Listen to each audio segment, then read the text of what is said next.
Photoshop is the most important application when it comes to digital painting and digital art.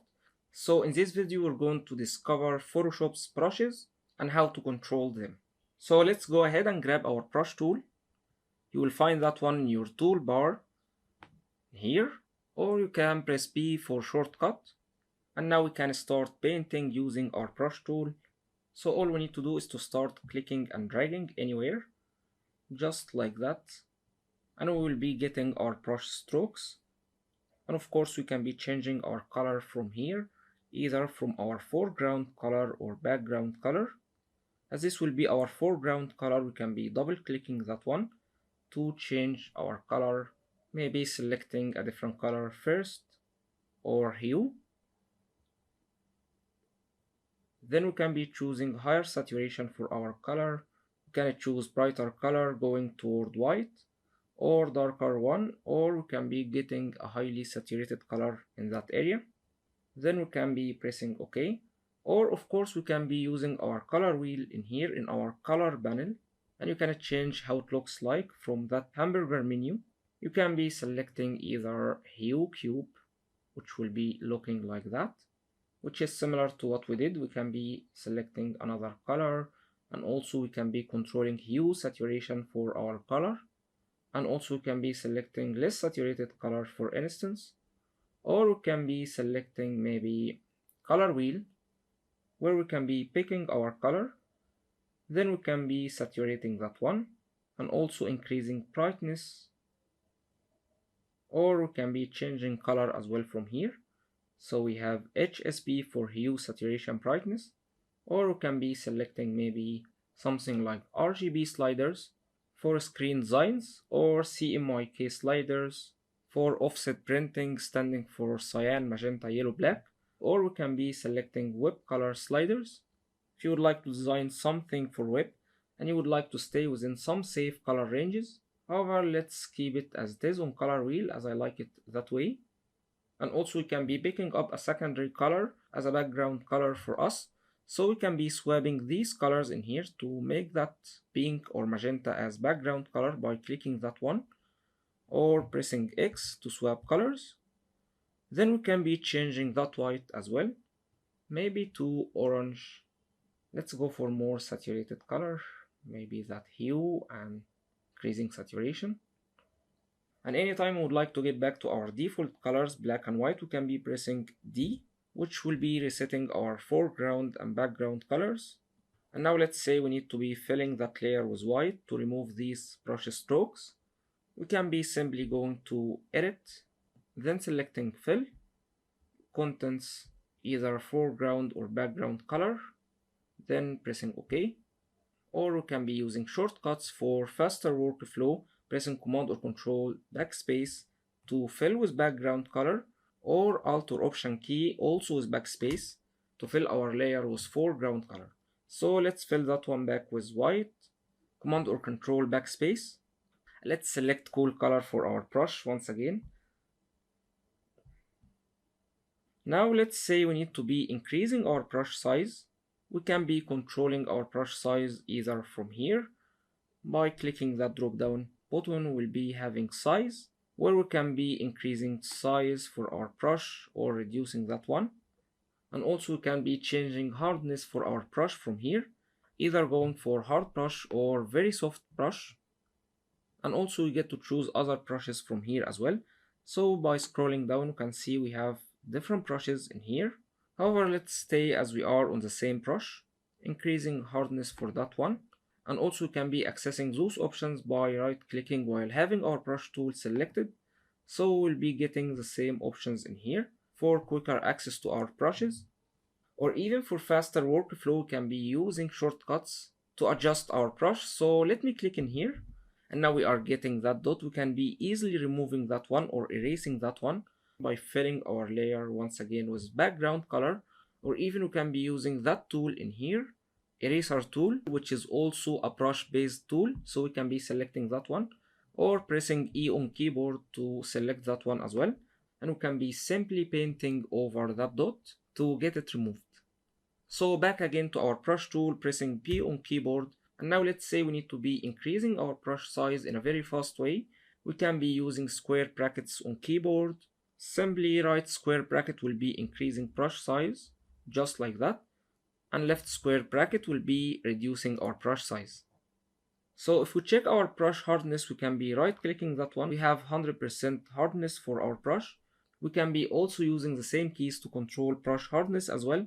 So in that case, we're going to be using shift key along with square bracket right or left to increase or reduce hardness or softness for our brush.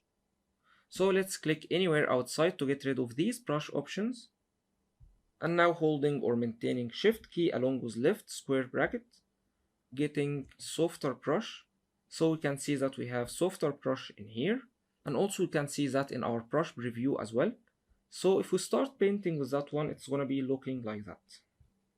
However, if we make it hard again, pressing shift and right square bracket, and start painting like that, we are getting a very sharp or hard brush. There is also another shortcut for adjusting our brush. So on Mac you will be holding Control and Option and also clicking at the same time.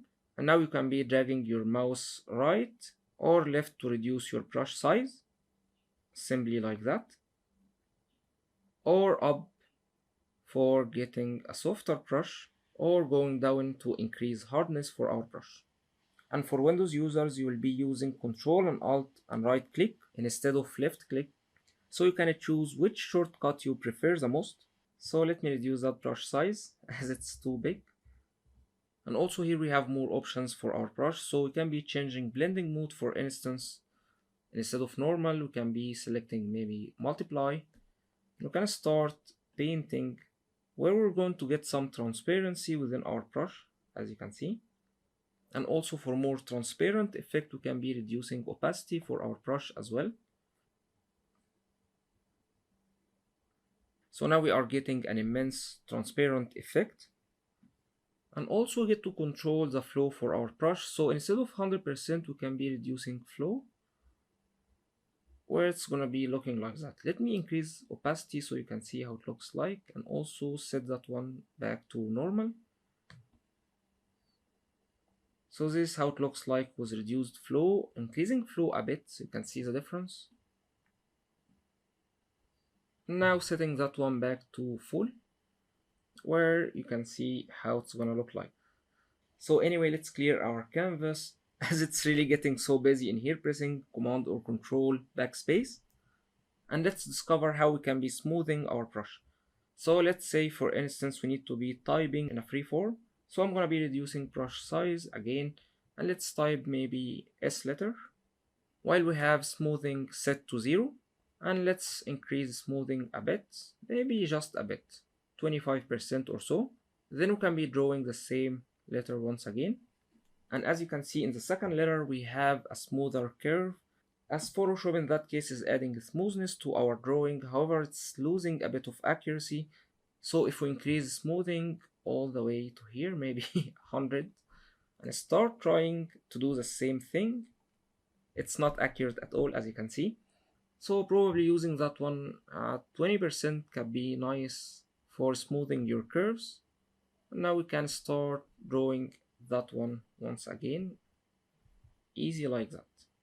And actually guys, I'm using a drawing tablet by Wacom, and they are so handy and precise when it comes to digital painting or even retouching in Photoshop, or you can simply do anything with them once you get used to using your drawing tablet. And there are actually so many versions and products by Wacom. Some of them are drawing tablets and others are touchscreen tablets, and almost all of them are doing amazing job when it comes to digital painting. So anyway, since we are talking about tablets, let's discover their settings in brushes, and let's activate pressure sensitivity for tablets by clicking that button in here. Now with this option activated, the harder you press with your pen, your line will be. See?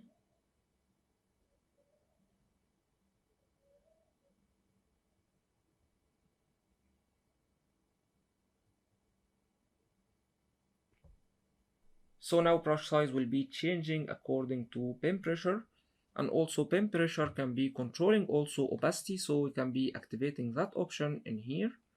I'm pressing hard first, then going lighter with pen.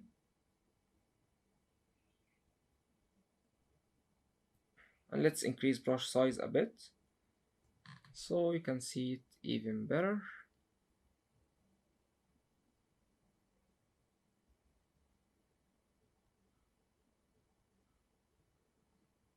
You can be guessing pressure sensitivity just by looking at the screen.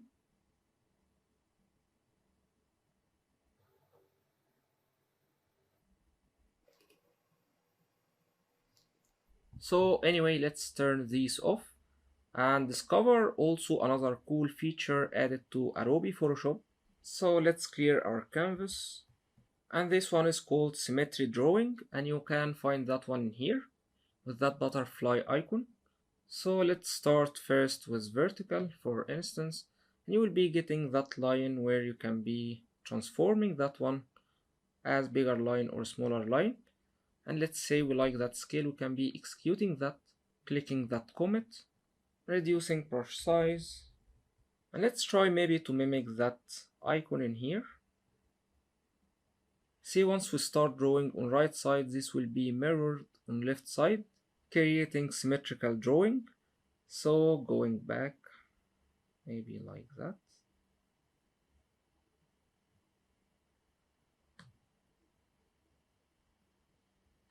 This is very lousy drawing, by the way. However, you can keep adding some details, maybe to your butterfly, maybe something like that, and so on.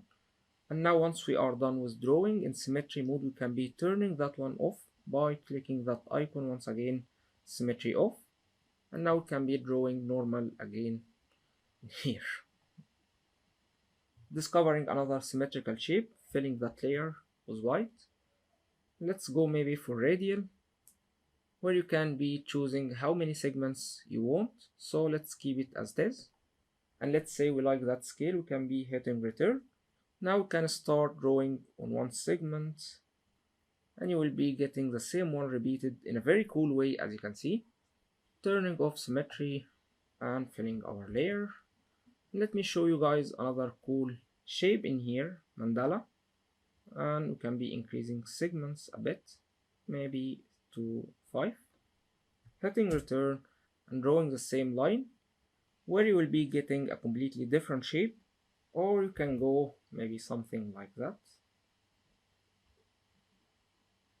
where you can be creating patterns and artwork just by drawing very simple lines, and we are getting also a very complicated shape. So let's maybe also reduce opacity for our brush, and this time I'm going to be using numbers to reduce opacity for our brush. So if I press 5, for instance, we will be getting 50% opacity. Or let's say you would like to have 25, for instance, you can be pressing 2-5 in a quick way, and you will be getting 25 opacity for your brush. And let's experiment with that one in here. It's looking nice already. I really like that feature. You can be creating amazing artwork with few clicks. And actually you can be reducing opacity for layers or any other tools if we have them selected by also pressing digits on keyboard. So it's not only exclusive to brushes. However, let's turn off symmetry and let's go ahead and discover more about brush settings in Photoshop preferences by going to Photoshop. If you are a Mac user, you will be finding your preferences in here, or for Windows users, you will be finding that one under Edit, probably somewhere in here. So let's go and open preferences. I'm going to be selecting cursors, and here we have painting cursors. We can be selecting standard, precise, or normal brush tip, which we were using, or full size. However, I'm going to be sticking with normal brush tip. And let me also activate these options in here, show only crosshair while painting, and also show brush leash while smoothing. And pressing OK. Now increasing our brush size a bit. You can see that crosshair in the center. You can be removing that circle actually also by pressing caps lock, where you will be only seeing brush hair, or we can be getting our brushes circle once again by removing that caps lock. So hopefully guys, by now you know the essentials of using brushes, and even we're going to dive deeper discovering more about them in our next videos.